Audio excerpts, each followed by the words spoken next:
You're listening to CIA, Coffee, Intel, and Anxiety, a podcast from retired CIA officers Jeff and Pete. Drawing from decades in the intelligence world, they offer real stories, sharp analysis, and honest reflections on the pressure, decisions, and daily chaos that come with a life of secrets. Add coffee, a dry sense of humor, and a friendship forged under fire, and you've got a podcast like no other.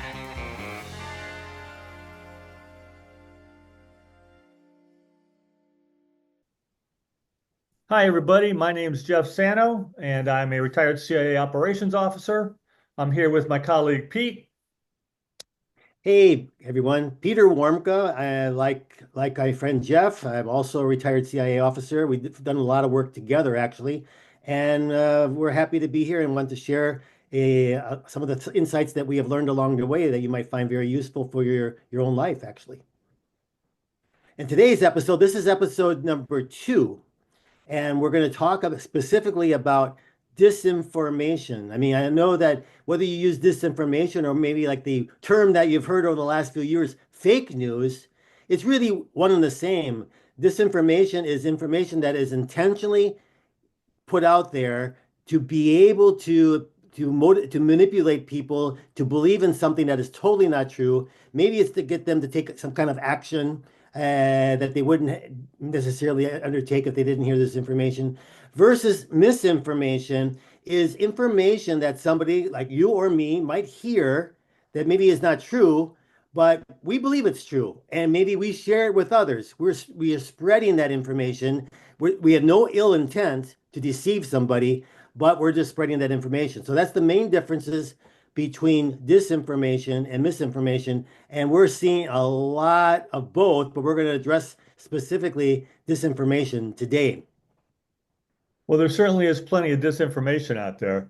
When you look at the media, what's going on in our politics, it's not just the U.S. either. I mean, it's pretty much global. As I recall, I think some of the European Union countries are facing this. I think we had was it the Hungarian lady was not allowed to run for president or something in the EU. I forget what it was, but she got pressured out. So I think the use of media and disinformation, misinformation, or information by our political leadership is something that we need to look at very carefully. Mhm. We want to think about some of the purposes of disinformation.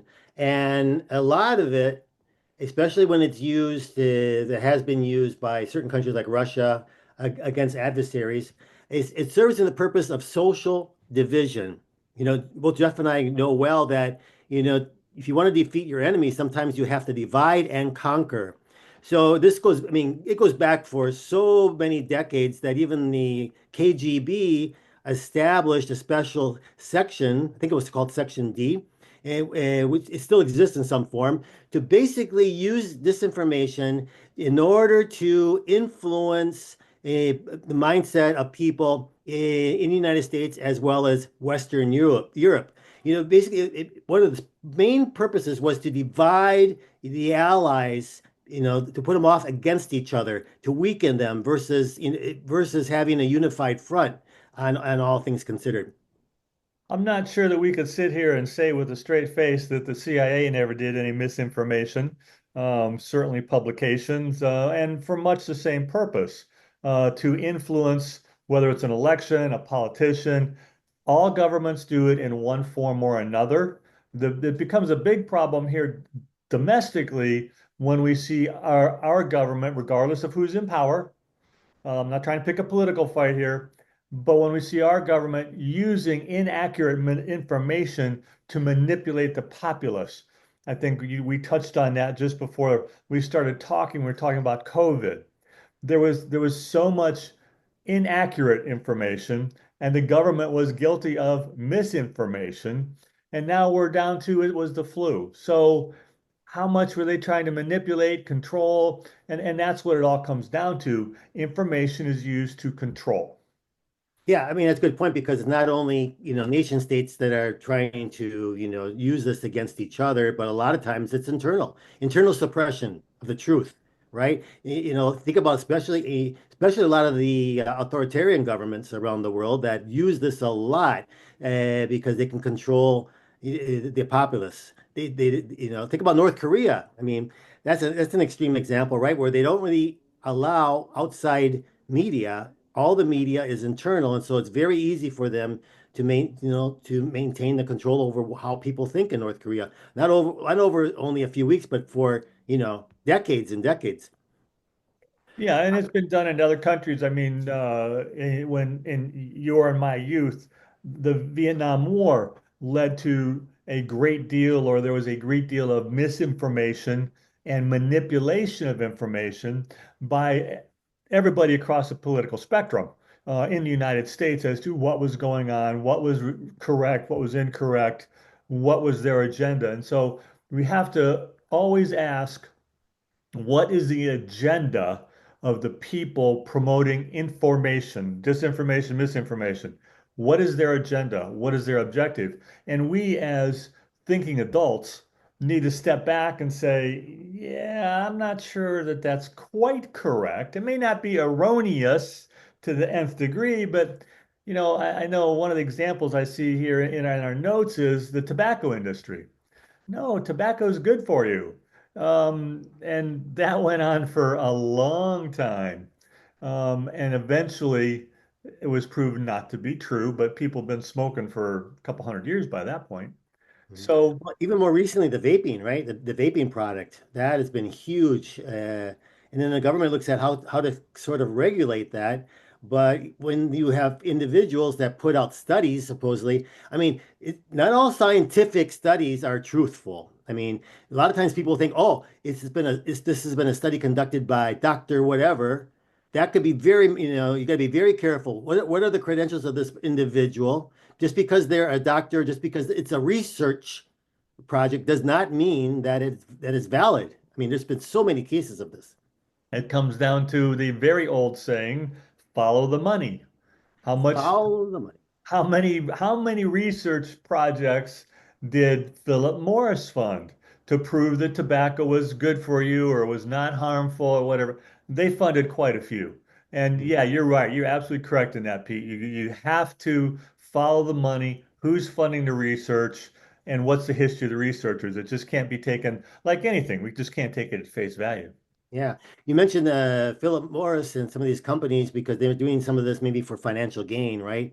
And now we're seeing even more, especially we'll talk more about the impact of deep fakes and all this when it comes to trying to spread disinformation.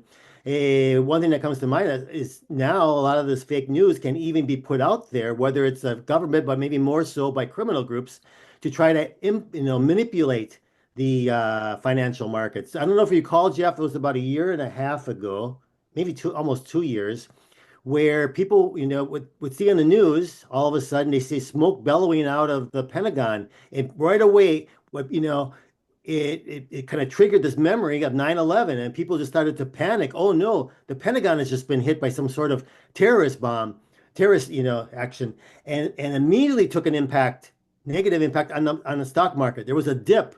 Fortunately, it was not. It was very, very brief because someone from the U.S. government, I can't remember which department, came out and said this is not true. There has been no attack against the Pentagon, but it's a really clear example of what something like that, what kind of impact disinformation can even have on various aspects of our economy, right?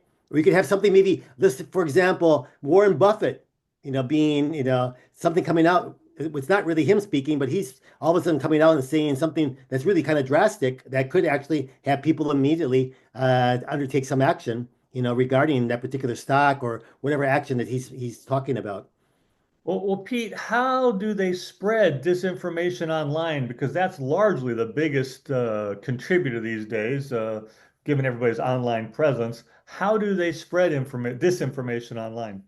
Well, I mean, it's amazing that there's really, really it has developed a system in place. It's not just individuals like, like me, or you, or your uncle, or whatever gets online and starts making comments on social media. These are really, really organized efforts to make, whatever disinformation that they, whatever their intent is, how the impact is going to be, that they want to get as much a large scale of the spread of the information as possible to even incorporate bots.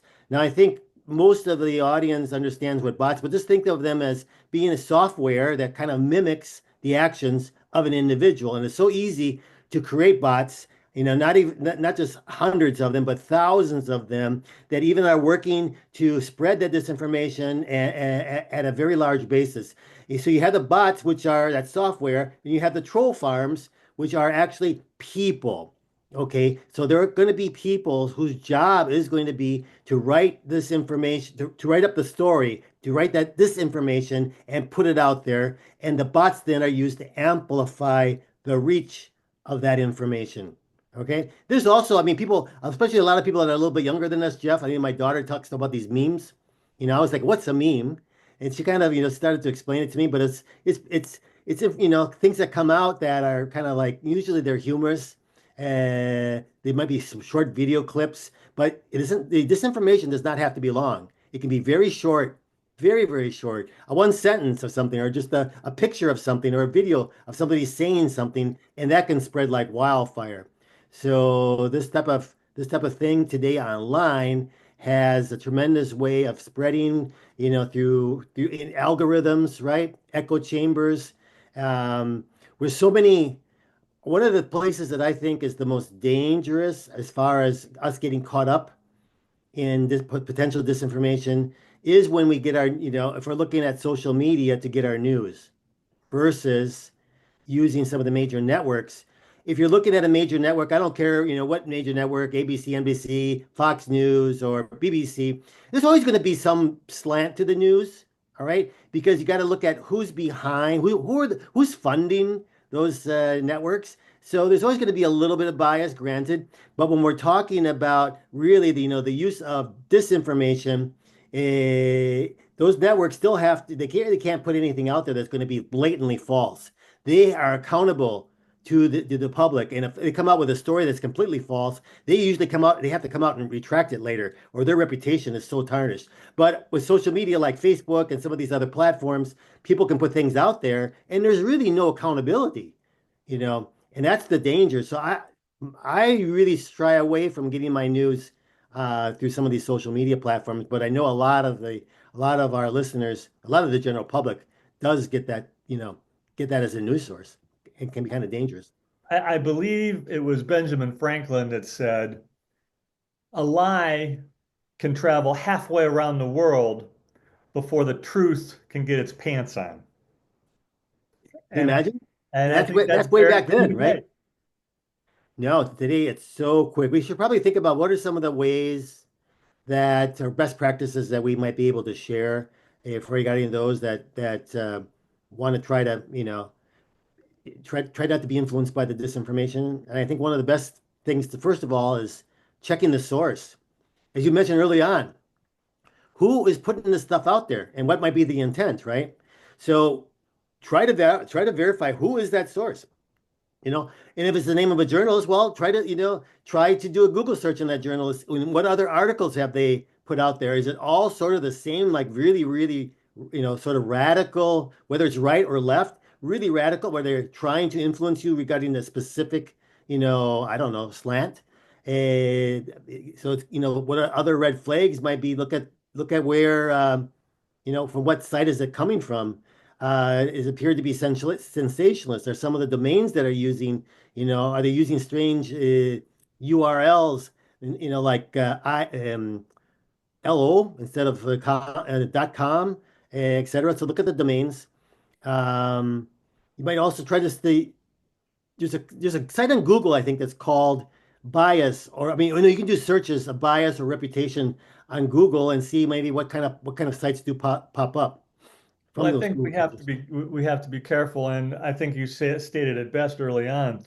You have to look to more than one source, and you kind of got to come down in the middle. And let's put the news agencies in the United States to the side, so we're not having an American bias. But you can look to the Middle East, and there are some organizations that present one view Al Jazeera, I think, had a reputation for a while of being fairly unbiased until people figured out it was funded by the Qatari government. And even still, it was relatively unbiased as far as news sources go. And again, you have to look at what countries control their news media. The United States, yeah, our political leaders do everything in their power to influence the news media, sometimes to an extreme degree, but they don't actually control it. There Hmm. are many other countries. I'll use our good friends, the Brits, as an example. It's only fairly recently that the source of news and information in the UK was not government. And back in this, going back 20, 30, 40, 50 years ago, that was all government news. There was no independent news agency at the time. And I think that applied to much of Europe coming out of World War II as they tried to wrestle with many of the different issues that they were wrestling with. So we have to look questioning at all of these things, at the source, what's their hidden agenda, and then we as adults have to make the decision that, well, maybe, well, I forget who was accused of having these pedophile parties at a Pizza Hut something. I Not forget Pizza who. Hut, it was called Pizzagate. Yeah, Not yeah, Pizza Hut. yeah, and it ended up being an absolute nothing. It was all media fabrication. But there's still people that believe it, though. There are still people out there that believe it. To me, that's, incredible. But these things, once people have that certain bias or they believe something, no, you can't talk them out of it. They will believe it. It's just incredible. One thing we've seen also in some of the, like, especially when I think we saw reporting on the Ukraine war and other international events, is that all of a sudden, they're using pictures or images or videos that are not current. I mean, they're maybe back like for 3 or 4 years ago in some other part of the world, but the whoever's putting together that particular, piece, that video piece, or they're showing old or outdated videos which came from a entire different context. So as much as we can do is trying to verify, that picture or that video, is that really current, or is that something that's totally out of context, out of date? Um, One thing that's really important, I think, to be aware of is usually people that are trying to conduct disinformation, they want to trigger our emotions because they want us to at least come on one side or the other, create, once again, to create those divisions, or for us to undertake some kind of action that's going to be in their interest. So when we hear something or see something, kind of like use some critical thinking. Is this in triggering some kind of emotion in me? And if so, why? Again, who might be? Why might somebody be trying to do this? Right? That could be a red flag, of course. Yeah. And I mentioned before, we want to investigate the author of these articles. There's also a number of fact-checking sites. A lot of you have probably heard of fact-checking sites. There's a lot of them out there. You can Google them. You got Snoops, you got PolitiFact, you got factcheck.com, etc. And there's a lot of other ones that you could go to, which are, they're very interesting just to browse and see, some of these crazy things that are being mentioned, and then they go, they drill down to be able to report what, it's true or it is completely, BS. Didn't one of those sites recently close down because they were not being accurate? I heard one of them did. So they just shut down. They Oh, went under. well, that could very well be. I think at the end of the game here, I think I think we really want to emphasize to everybody is just be careful. I mean, we know that you're not spreading disinformation, but how we can contribute to the cause, whether it's the bad cause, right? Or try to, work against the disinformation, is do not become an amplifier. Don't spread the information, because that's the worst thing. If you're spreading it, you're falling right into the hands of the people that want, that are intending to manipulate people by the disinformation. So do not amplify. Only amplify it if you really know that, hey, this information is correct. Right. It has to be accurate, and we have to be skeptical of everything that we see these days. And that's not just these days. This is going back into the 1960s. I'll refer to the Vietnam War. I mentioned that earlier. How much media coverage about the Vietnam War was accurate, how much of it was designed to manipulate American public opinion and foreign policy, either for or against the war, mostly against. Yeah. So we have to be very careful of that. We're always going to run into that. And we live in a free country and a free society where I can disagree with government policy and I can do it publicly and without fear of retribution. Yeah. So we have to do that, and our media has to take a stand wherever their publishers wish. Likewise, I have the right not to buy that newspaper or that magazine or go to that website or whatever the case may be, because I don't believe that they're being unbiased, or quite honestly, they don't agree with my views. I have my own views, and what we tend to do, what we see in this country is there is a media platform for every viewpoint out there. Oh, And yeah. it's going to Several. it's going to reinforce my viewpoint. My viewpoint is everybody with beards are bad. And I bet you $1,000 I could find a website that criticizes people who have beards. And so, or okay, let's go the other way. People who have with thinning hair, it's because they're not very smart. Whatever you want to, those kind of sites are all out there, and we can definitely, we need to be very careful in listening to that information. Absolutely. I think it's about time to wrap it up. But before we go, what's coming on deck, Jeff? Tell us about our next episode. Our next episode is going to be about travel security. Uh, Ooh, that's a big one. yeah, and we followed the case of the young lady, I think down in the Bahamas that disappeared walking on the beach, something like that. You and Yes. I have traveled extensively to many different places of the world, and there are ways to do it safely, securely, enjoy it, be a great tourist, go to whatever, see ancient sites. You can have a fabulous time, but you still have to be careful and use good judgment doing so. And so that's what we're going to talk about, ways to help you stay safe when you're traveling. Fantastic. Yeah, we have a lot of stories to share, of course. So what that's going to be in what date? That's going to be on the 2nd of June. Awesome. Okay, well, until next time, great to see you. Bye, Jeff. Thank you very much.